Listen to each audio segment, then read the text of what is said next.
أعوذ بالله من الشيطان الرجيم بسم الله الرحمن الرحيم إلى حضرة النبي المصطفى سيدنا ومولانا محمد صلى الله عليه وسلم وإلى حضرة الشيخ ابن عطاء إلى سكندري وشيخ ابن عباد وشيخ محمد جمال الدين أحمد ووالدينا وارحمهم كما ربياني صغارا لهم الفاتحة. أعوذ بالله من الشيطان الرجيم بسم الله الرحمن الرحيم الحمد لله رب العالمين الرحمن الرحيم مالك يوم الدين إياك نعبد وإياك نستعين اهدنا الصراط المستقيم صراط الذين أنعمت عليهم غير المغضوب عليهم ولا الضالين آمين. رضيت بالله ربا وبالإسلام دينا وبمحمد نبيا ورسولا ربي زدني علما وارزقني فهما آمين يا رب العالمين. بسم الله الرحمن الرحيم الحمد لله رب العالمين والصلاة والسلام على أشرف الأنبياء والمرسلين سيدنا ومولانا محمد وعلى آله وأصحابه أجمعين. رب اشرح لي صدري ويسر لي أمري واحلل عقدة من لساني يفقه قولي ربي زدني علما وارزقني فهما آمين ya rabbal alamin. Bapak dan saudara-saudara yang dirahmati Allah Subhanahu wa taala, alhamdulillah pada malam hari ini kita bisa memulai pengajian kita kembali. Sholawat serta salam semoga tetap terlimpahkan kepada Nabi Muhammad Sallallahu Alaihi Wasallam. Ini hikmah masih tentang sholat. Kalau pada pembahasan sebelumnya disebutkan bahwa sholat itu hendaknya didirikan, bukan hanya dijalankan. Hikmah berikutnya ini as-sholatu tuhratun. As-sholatu tuhratun lil qulubi min adnasid dzunub. As-sholatu adapun sholat itu adalah tuhratul lil qulubi, penyuci terhadap hati, min adnasid dzunubi, dari kotoran-kotoran dosa. Jadi sholat itu adalah merupakan pencuci dari kotoran-kotoran dosa. Kama ruwiya fil hadis sahih, sebagaimana diriwayatkan di dalam sebuah hadis yang sahih, an Rasulillah sallallahu alaihi wasallam, dari Rasulullah sallallahu alaihi wasallam, min qaulihi, dalam bentuk sabda beliau, innama masalus sholati kama salih nahrin, sesungguhnya perumpamaan sholat itu adalah kama salih nahrin, sebagaimana atau seumpama sungai adbin yang bening, yamurru bibabi ahadikum, yang mengalir di depan pintu kalian, maksudnya di pintu rumah gitu nih. Yamurru bibabi ahadikum, yang mengalir di depan pintu salah satu dari rumah kalian.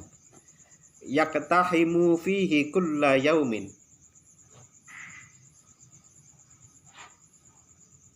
yaktahimu yang mandi.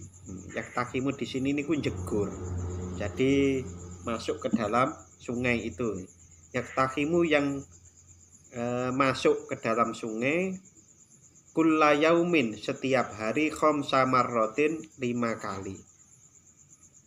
Jadi perumpamaan sholat itu seperti orang yang masuk ke dalam sungai untuk mandi, untuk bebersih sehari 5 kali. Karena sungainya itu ada di depan pintu, masuk, mandi. Fama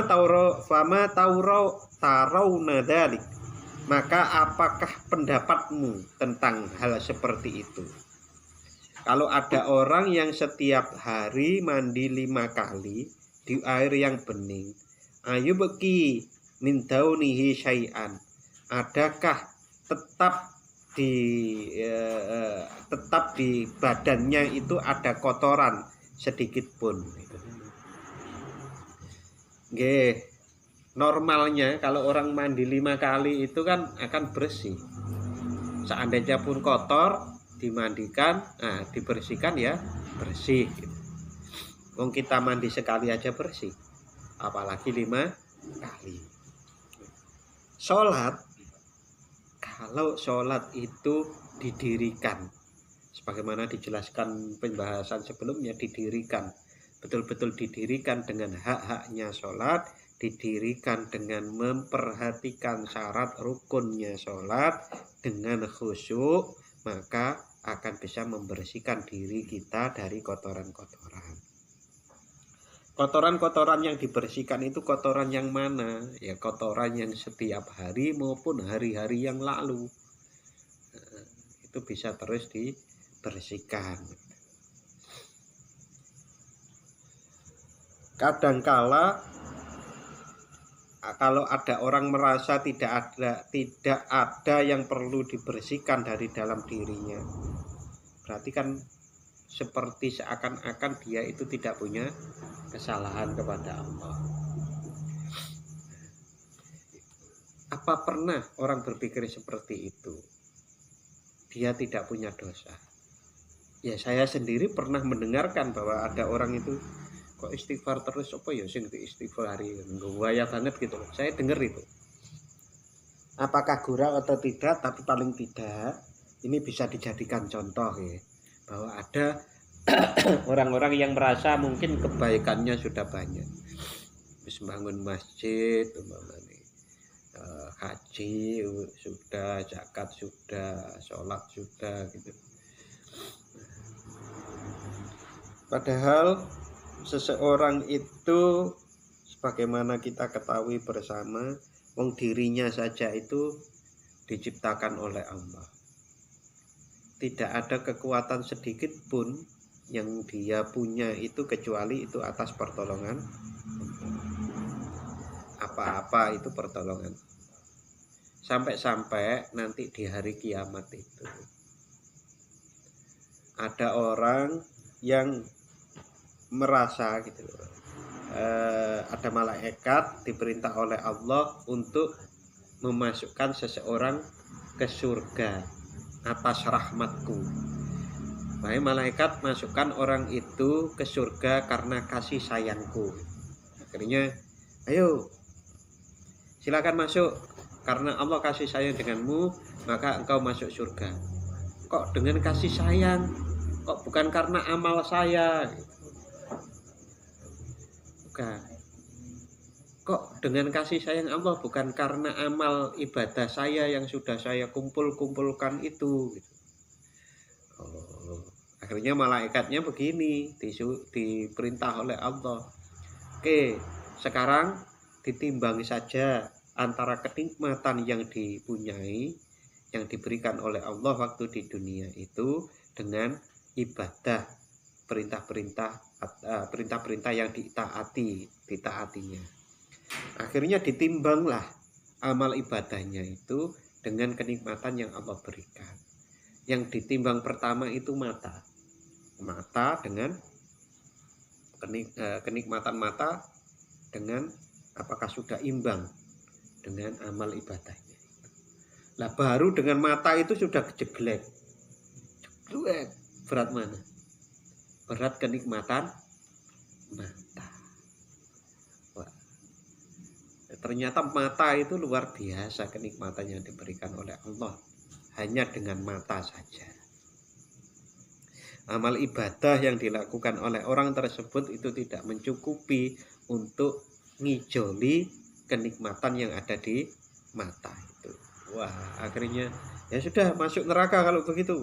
Masuk neraka, mau dikirim ke neraka. Ini buatan Gusti, saya masuk surga karena rahmatmu saja, bukan karena amal ibadah saya. Akhirnya kalah dia. Ya memang sepatutnya seperti itu. Sepatutnya seseorang itu tidak mengandalkan amalnya, tidak mengandalkan kebaikannya, kepandaiannya gitu untuk diketok-ketok untuk diperlihatkan, dibanggakan di hadapan Allah Subhanahu wa taala. Itu enggak ada harganya. Nah, saudara-saudara dan bapak-bapak, kalau kita itu mampu ya, kalau kita itu hendaknya mampu pada waktu sholat seperti itu, pada waktu kita sholat hendaknya kita betul-betul dalam mempraktekkan ihsan. Ihsan itu kan hendaklah kamu itu beribadah seakan-akan melihat Allah. Kalau kamu tidak bisa seperti itu, mengertilah bahwa Allah pasti melihat. Oke, di dunia ini saja, Jogja saja. Kalau Jogja itu katakanlah ada 10 juta orang. Jenengan itu kan kita, saya, jenengan masing-masing itu kan dibandingkan orang Jogja kan nggak terkenal sama sekali. Apa kita itu orang hebat? Nah, Sri Sultan kalau semua orang kenal. Tapi kita itu kan nggak hebat sama sekali. Nggak dikenal orang se-Jogja. Kok se-Jogja? Orang nyari rumah kita saja kadang-kadang tanya ke orang CRT kita aja, kita orang tetangga kita nggak tahu siapa ya Pak Lukman itu yang mana. Wah, kalau mboten ngertos gitu. Berarti kan nggak terkenal sama sekali. Apa yang kita punya? Nah, waktu kita sholat itu, yang sholat se-Indonesia itu piro? Katakanlah yang sholat se-Indonesia itu 100 juta orang. Kita itu sekhusyuk apa? Bayangkan Allah menilai kita. Kok terus kemudian geleleng, wah aku kekasih Gusti Allah maunya begitu. Aku amale akeh di hadapan Allah. Dibandingkan lah dengan orang-orang yang 100 juta yang sama sholat di Indonesia itu. Khusyuk kita ada di mana? Jangan-jangan kita itu mau ya nggak ada apa-apa, ya maka nggak usah bangga. Seandainya dan mudah-mudahan ya khusyuknya loh ya, khusyuk seandainya kita itu memang bisa khusyuk, nggak usah bangga juga. Nah kita itu di hadapan Allah itu itu ilustrasinya begitu. Saya ilustrasikan yang lain. Ini sering kali dikatakan oleh penceramah-penceramah yang menep-menep ya, yang luar biasa. Gusti Allah itu kan nggak butuh toh dengan amal kita, iya kan? Nah kok terus bangga ke apa yang nggak dibutuhkan oleh Allah? Gitu. Nah, jangan kemudian pemahaman seperti itu menyebabkan kita ya sudah nggak usah beribadah saja, bukan begitu. Sering kali ya berkali. Kita jangan mengandalkan amal. Ya. Kalau jangan mengandalkan amal itu berarti sudah punya amal. Leres betul. Kata-kata itu jangan mengandalkan amal berarti wis beramal. Bukan kalau ada kata-kata jangan mengandalkan amal itu nggak bisa beramal, Pak. Artinya yang beramal saja nggak bisa diandalkan. Apalagi sih nggak duwe amal.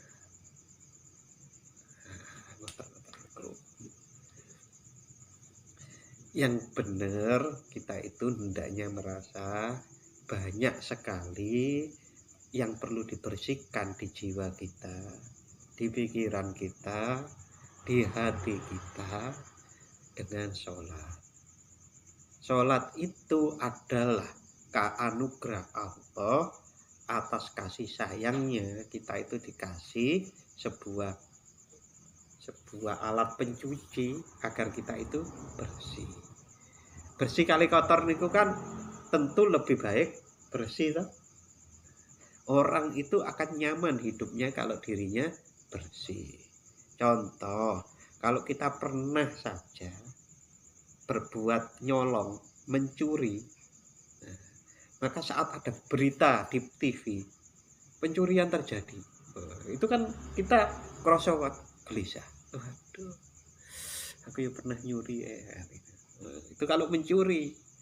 Itu kalau di dunia akademik sering saya katakan kepada mahasiswa-mahasiswa saya, jangan jiplak kalau buat skripsi, karena skripsi itu akan Anda lihat sampai nanti, sampai mati mungkin. Saat Anda punya anak Anda buat skripsi, kalau Anda dulu buat skripsinya itu jiplak, plagiat, itu pasti wah, anakku saking gawe skripsi, aku biar gawe skripsi jiplak, itu kerasa kan gak enak, Pak. Itu sama seperti itu.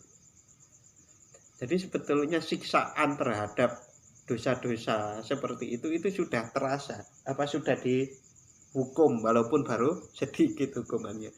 Di antara hukumannya itu adalah merasa tidak nyaman. Dalam bahasa Jawa, wong salah itu pasti punya rasa risih. Wong salah itu pasti punya rasa risih. Contoh lagi, kita pernah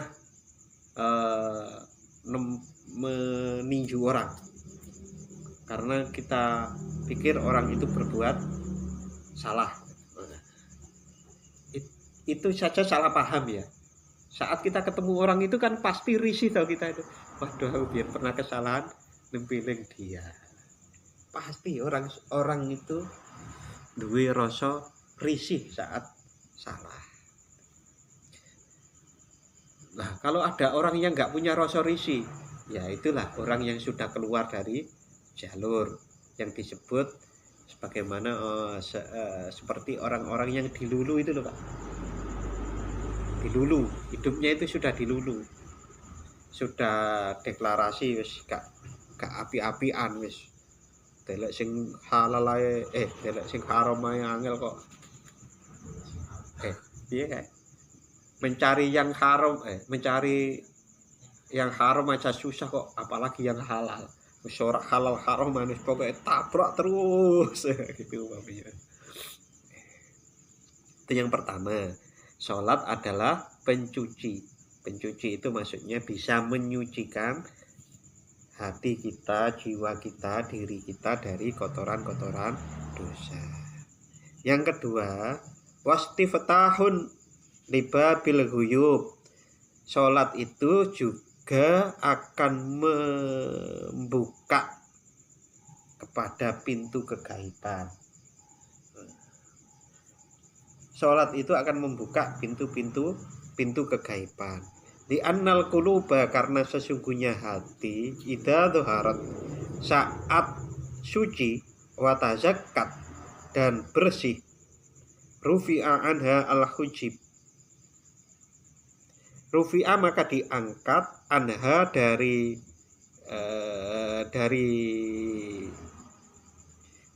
qulub al-hujiba.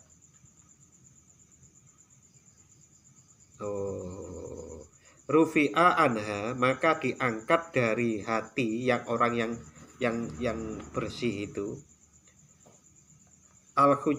Al-hujibu yang diangkat adalah hijab, wal astaru dan tutup. Saat hati yang bersih lalu kemudian sudah diangkat hijab dan tutupnya, faro'at ma ghaba anha minal asrar, maka hati itu bisa melihat apa-apa yang ghaib minal asrari, dari rahasia-rahasia. Oke. Yang ghaib dari kebanyakan orang, bukan yang ghaib sebagaimana kita melihat malaikat, setan gitu. Bukan itu. Tapi yang ghaib yang tidak banyak dilihat oleh orang lain. Wallahu alam, kalau ada orang mengatakan bahwa yang bisa melihat malaikat, bisa melihat setan itu ya sepanjang saya tahu itu yang bisa melihat itu ya para nabi itu, seperti Nabi Ibrahim, dan itu pun melihatnya pun bukan rupa malaikat yang asli. Nabi Ibrahim ditemui oleh 2 malaikat, Rasulullah ditemui oleh malaikat Jibril pun dalam bentuk manusia. Ya, 2 kali Rasulullah itu diceritakan melihat bentuk yang asli itu ya. Nah, tapi kalau manusia-manusia para pewaris-pewarisnya ini ya kita harus hati-hati apakah itu betul-betul malaikat atau makhluk lain gitu. Kenapa kok seperti itu? Dalam bentuk yang diceritakan oleh Rasulullah itu kan punya sayap yang besar itu. Apa jin ora iso mendo-mendo menyerupai buat sayap itu, lalu orang yang dimaksud bisa melihat seperti itu bisa. Maka kita harus hati-hati, jangan sampai kita itu tertipu. Caranya kalau jenengan dilihati seperti itu, ya dicari, kalau perlu ditanya, kowe malaikat bener kok. Malaikat bener, yo tarung aku karo aku sih gitu. Kalau tarung dan kalah berarti bukan malaikat. Karena biasanya jin itu ya kalau ditarung, kalau mereka kalah ya akan ke bentuk aslinya. Jangan langsung percaya, intinya begitu. Jangan langsung percaya. Kalau jenengan-jenengan dikaruniai oleh Allah melihat yang enggak dilihat oleh orang lain, jangan langsung percaya. Harus dikonfirmasi. Di dalam Al-Quran disebutkan kalau kalian itu mendapat kabar berita dari orang yang fasik, maka bertabayunlah. Begitu juga kalau kita itu melihat dalam dunia yang tidak banyak dilihat orang itu, maka kita harus memikirkan ulang. Tabayun itu bisa dipikirkan ulang, bisa didiskusikan dengan teman-temannya, para seniornya maupun guru-gurunya agar tidak tertipu. Karena banyak sekali orang yang tertipu dengan seperti itu, dan di Al-Qur'an disebutkan itu karena ya permainan jin itu diantaranya. Ya kalau sekarang itu kalau digambarkan manusia itu banyak yang tertipu oleh manusia lainnya enggak? Banyak kan? Banyak. Manusia ditipu oleh manusia lainnya, manusia tertipu oleh manusia lainnya. Itu hampir sama manusia dengan jin itu. Ya ono sing apik, ono sing elek, ono sing gelem nipu, ono sing ora gelem nipu. Ada yang nipunya itu secara besar-besaran, ada yang tidak. Oke, kalau dalam bidang akidah, kira-kira ada enggak manusia yang pendapatnya sesat dan bahkan menyesatkan? Ada kan?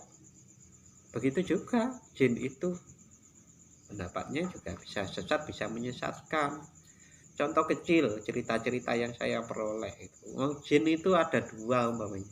Pada zaman nomor-nomor dahulu itu ada orang nenepi untuk cari nomor, didatangi 2 jin itu saja itu ngasih informasinya beda-beda.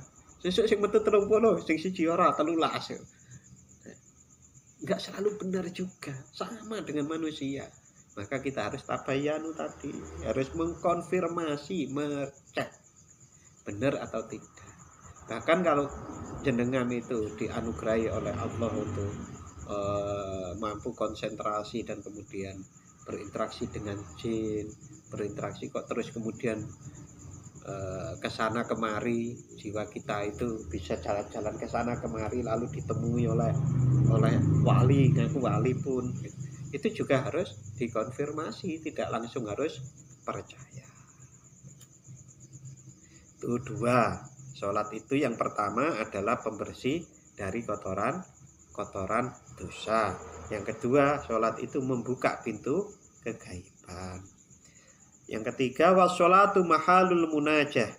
sholat itu adalah tempat munajat.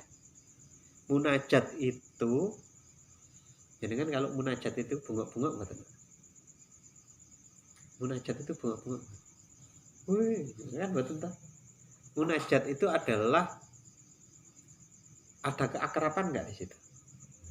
Ada kata-kata munajat itu kan menyimpan keakraban, kedekatan, dalam tanda kutip kemesraan, itu munajat. Munajat itu berbisik. Munajat. Jangan bayangkan kalau sholat itu adalah tempat munajat. Kan memang iya. Allahu Akbar. Rabbi firli warhamni wajburni warfa'ni warzuqni wahdini wa'afini wa'fu anni. Iyyaka na'budu wa iyyaka nasta'in. Itu kan munajat semua. Li'anna fiha yakunu mahallus sana. Mengapa dikatakan bahwa sholat itu adalah tempat munajat? Karena fiha. Karena sesungguhnya di dalam sholat itu yakunu mahallus sana adalah tempat untuk memuji, waddu'a dan memohon, wan munajat dan memohon, memuji dan memohon. Wal munajati mukhatabatul asrori. Yang namanya munajat itu adalah percakapan rahasia. Mukhatabatil wal munajatu mukhatabatul asrori. Percakapan yang rahasia.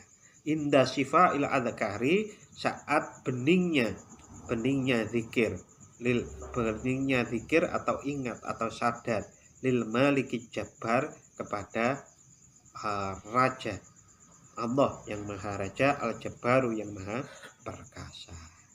Itu yang ketiga. Yang keempat, wa ma'dinul musafah, wa ma'dinul musafati. Salat itu adalah tempat yang bersuasana jernih. Tempat bersuasana jernih. Tempat bersuasana jernih itu, bayangkan kalau sekarang itu tidak terdengar suara motor, tidak terdengar suara radio, tidak terdengar suara orang bercakap-cakap, terus jenengan sendiri. Itu syahdu kan. Tapi kalau takut ya ngeri Pak, ya karena takut itu. Tapi sebetulnya kalau suasana jernih itu tidak ada takutnya. Jadi kalau jenengan bapak saudara-saudara itu pergi ke satu tempat, nek kroso ngeri, itu biasanya tempatnya gak jernih. Semakin peka seseorang, maka akan semakin bisa merasakan tempat itu jernih atau tidak. Jernih, Bapak, nggak ada orang yang pasti jernih, ya belum tentu. Karena ada makhluk-makhluk yang lain di situ, ya diantaranya jin itu. Nah, kalau jernih itu, ya kalau ada pun jin dan jinnya juga jernih, ya semua jadi jernih.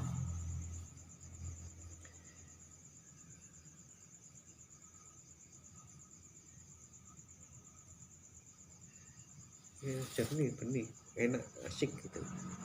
Tapi bagi orang-orang yang juga jernih. Kok begitu? Iya, kenapa? Kalau ada orang nggak jernih, kotor sekali, pergi ke tempat yang jernih, risih nggak? Risih. Sopir truk habis ngeban, lalu kemudian langsung mampir ke rumah makan. Kira-kira nang kamar mandi sih, apa langsung mlebu nang rumah makan? Bebersih dulu toh. Karena apa? Dia pasti merasa salah, merasa iwuh pekiwuh, risih saat masuk ke tempat jernih kalau dirinya kotor. Apa yang dilakukan Gus Dur itu diantaranya adalah menjernihkan suasana di tempat-tempat yang tidak jernih. Luar biasanya itu. Jadi Gus Dur itu ada satu tempat ya, ada makamnya siapa gitu. Di situ banyak dikasih sesajen. Kasih apa? Sesajen itu loh. Begitu Gus Dur datang, nih bagi saya itu umpamanya begini, karena Gus Dur itu kejernihannya besar gitu loh, cahayanya besar. Berarti terus kemudian tempat itu mampu sing apa sesajen ini akhirnya hilang. Ganti wong tahlilan, ganti wong maca yasin gitu kan. Banyak kan itu, ada beberapa cerita seperti itu. Nah, tapi kalau orang-orang yang nggak kuat, kejernihannya nggak tinggi, masuk ke daerah gitu, ya iso kalah bahkan bisa ikut gitu. Susahnya itu, maka harus hati-hati. Ya ibaratnya piye ya. Yang pas itu kalau cahaya itu tahan. Pokoknya kita mempunyai air dingin biasa itu kan. Sedikit ditemukan air panas yang banyak. Apa dingin ini mengalahkan yang panas yang banyak? Enggak toh, kalah tuh dinginnya, maka kita jadi panas. Nah begitu juga saat seseorang itu panas, kalau panasnya sedikit, yang dimaksud itu dingin yang besar, maka panas ini kalah. Nah Gus Dur hebatnya begitu, dingin gitu kan, sehingga ini kalah. Yang tempat-tempat yang dipakai secara salah itu bacaan saya seperti itu. Itu yang keempat, ma'dinul musofati. Sholat itu adalah tempat yang jernih. Apa sih ma'dinul musofati itu?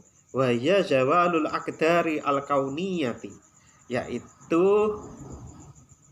hilangnya kotoran-kotoran duniawi bainaka wa baina rabbika, antaramu dan antara Tuhanmu. Hatta yasfu'a qalbuka, sampai jadi bening hatimu, jernih atau suci, bening, jadi bersih hatimu, wasirruka dan sirmu, fayasfu'a laka, maka hatimu menjadi jernih hina idin saat itu. Fayasfu alaka hina idin syuhuduhu, maka menjadi jernih penyaksiannya kepada Allah Subhanahu wa taala. Wa yamhuwa dan wayamhuwa dzatuka wujudahu, dan wujudmu akan terlebur di dalam wujud Allah Subhanahu wa ta'ala. Oke saudara-saudari, itu yang keempat berarti ya. Yang pertama tadi adalah sholat itu menyucikan hati dari kotoran-kotoran dosa. Yang kedua, sholat itu membuka pintu kegaiban. Yang ketiga, sholat itu mahalul munajah, yaitu tempat munajat. Yang kelima, sholat itu ma'dinul musofati, yaitu tempat yang bersuasana bersih. Itu yang kelima ya. Yang keenam, tattasi'u fiha mayadinul asrori. Di dalam sholat itu akan menjadi luas lapangan rahasia. Hatta tataka soro alaika fidzuhur, sehingga menjadi banyak yang engkau lihat penampilan rahasia-rahasia. Jadi saat cilik-cilik niku gampangane ngeten lho. Tidak mungkin kita menyerupai sama persis dengan Rasulullah. Rasulullah pas Isra dan Mi'raj niku kan yang dibuka banyak sekali. Rasulullah melihat nabi-nabi, Rasulullah melihat neraka, Rasulullah melihat orang di neraka, siapa saja yang di neraka, golongan-golongan apa saja, orang yang di surga, kan begitu. Nah, Rasulullah melihat kegaiban. Ya kalau kita ya sidik-sidik gitu loh. Sidik-sidik itu ngerti dibuka pintu-pintu kegaiban itu, bahkan akan menjadi tatasiu, menjadi banyak pengetahuan tentang rahasia-rahasia. Ya, rahasia-rahasia itu diantaranya gimana ya? Rahasia pergerakan manusia, sistem manusia berperilaku, kekaitan-kaitannya antara manusia dengan manusia yang lain. Sebetulnya hal-hal seperti itu sudah tersirat di dalam ayat-ayat Al-Quran. Cuma ya karena tersirat, tidak banyak orang yang mampu untuk melihat rahasia-rahasia itu.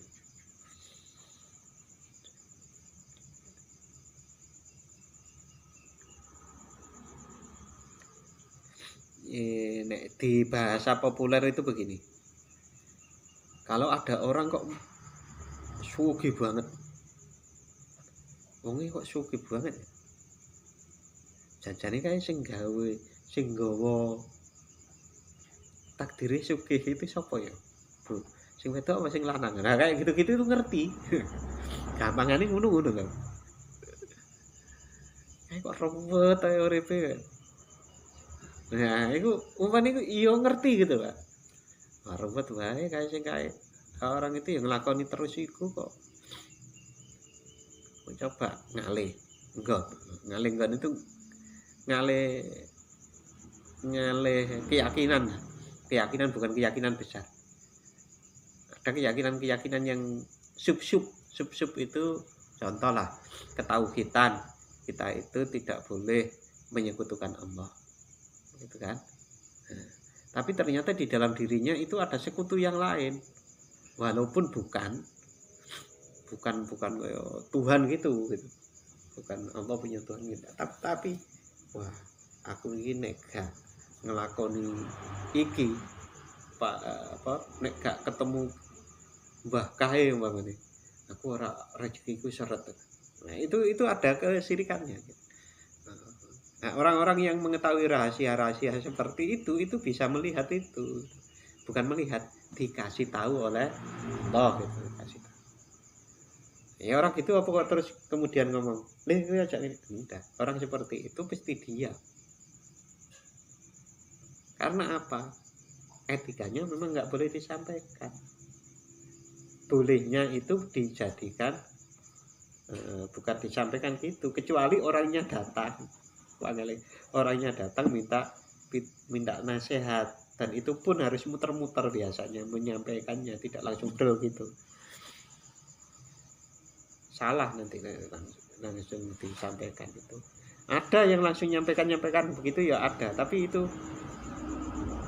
nggak tahu ya. Menurut saya itu juga etikanya nggak boleh langsung itu, nggak boleh makdul gitu. Harus pelan-pelan dan pakai kiasan biasa. Nah, sing repot itu nek sing dikiasi orang ngerti. Aduh.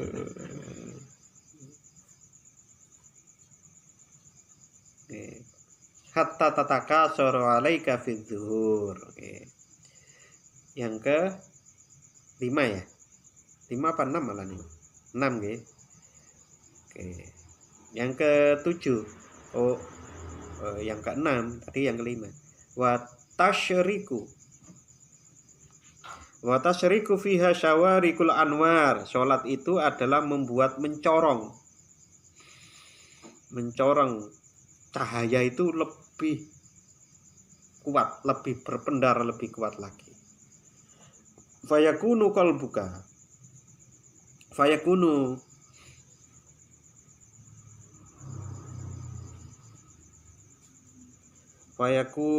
qalbuka nuron ala nurin. Nah, kalau tambah mencorong hati seseorang, maka hatinya itu bercahaya di atas cahaya. Nuron ala nurin, bercahaya di atas cahaya. Bercahaya di atas cahaya itu begini, bukan yang nur ala nur yang seperti Al-Qur'an. Ya itu versi kecilnya, hampir sama saat saya menjelaskan tentang Isra Mi'raj versi kecilnya itu. Nah, nur ala nur versi kecil itu cahaya imannya. Nah, itu kan cahaya. Itu dia juga mempunyai cahaya lagi untuk mendidik orang lain beriman. Itu kan berarti cahaya di atas cahaya.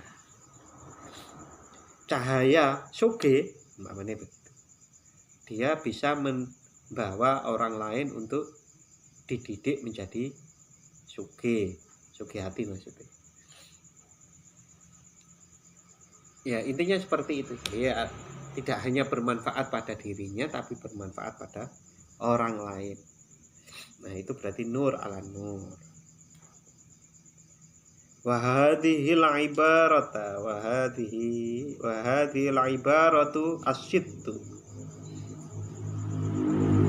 Ungkapan-ungkapan tentang sholat yang 6 tadi, ma'aniha mutaqaribatun. Maknanya yang ke-6 itu maknanya saling berdekatan. Walamma kanat hadhil ahwal, dan tatkala keadaan ini allati dzakarohal muallif rahimahullahu taala min fawaidi sholat. Keadaan ini yang 6 itu tadi itu adalah sebagaimana yang telah disampaikan oleh Syekh Ibnu Athaillah pengarang kitab ini, min fawaidi sholat, dari faedah sholat. Dan itu berdekatan maknanya itu tadi. Wa annal maqsuda minha innama huwa taksiluha. Kana dzikrul muallif laha kat dalil ala ma qalahu min annal ma'mur bihi innama huwa iqamatus sholat la wujudas sholat. Nah, penjelasan yang ke-6 faidah sholat itu tadi seakan-akan difungsikan sebagai argumen dari Syekh Ibnu Athaillah alama qalahu, terhadap ungkapan atau hikmah yang dulu, min annal ma'mura, yaitu sesungguhnya yang diperintah, annal ma'mura bi, sesungguhnya yang diperintah, innama huwa iqamatus sholat, adalah mendirikan sholat, la wujudas sholat, bukan sekedar ada sholat. Mafhum nggih? Mendirikan sholat, bukan sekedar mengerjakan sholat. Fa inna sholata, karena sesungguhnya sholat, al-mu'tabarata, yang dihitung, yang dinilai oleh Allah, innama hiya sholatul khasyiin, yaitu sholatnya orang-orang yang khusyuk, la sholatul ghafilin, bukan sholatnya orang-orang yang lalai, allati la tanhidu, yang karena kelalaiannya itu tidak membangkitkan libuluhi hadhil maqasidi as-saniyati. Sholatnya orang lalai itu tadi tidak menyampaikan, tidak sampai pada tujuan-tujuan yang luhur tadi. Walidzalika, karena itu, kanat as-sholatu ummal ibadat. Sholat itu adalah induknya ibadah. Wa asasul khairat, dan sholat itu adalah asas dari kebaikan-kebaikan. Asas ya, asas itu pokok, induk dari ibadah, dan pokok atau akar dari kebaikan. Qala Allah Ta'ala aqimis sholah li dzikri. Niku insyaallah akan kita bahas selanjutnya minggu depan, insyaallah. Jadi mengapa kok sholat itu disebut sebagai induknya ibadah dan dasar dari kebaikan-kebaikan? Jadi antaranya sholat itu mempunyai faedah yang 6 tadi itu. Sehingga kalau sholat itu betul-betul memunculkan faedah yang 6 itu tadi, berarti pelakunya atau orang yang mengerjakan sholat itu berarti sudah bisa mendirikan sholat. Nek diwalik ngoten, berarti sampean wis iso ndelok kegaiban urung, pintu kegaiban urung dibuka. Belum, Pak. Berarti yo khusyuke cek kurang. Ngono wae. Kalau sholat itu jernih enggak? Jernih gimana, Pak? Malah sing dieling malah macem-macem. Ono sing barang ilang marah sholat malah ketemu. Orang ribut begini ya enggak jernih berarti. Berarti masih belum khusyuk.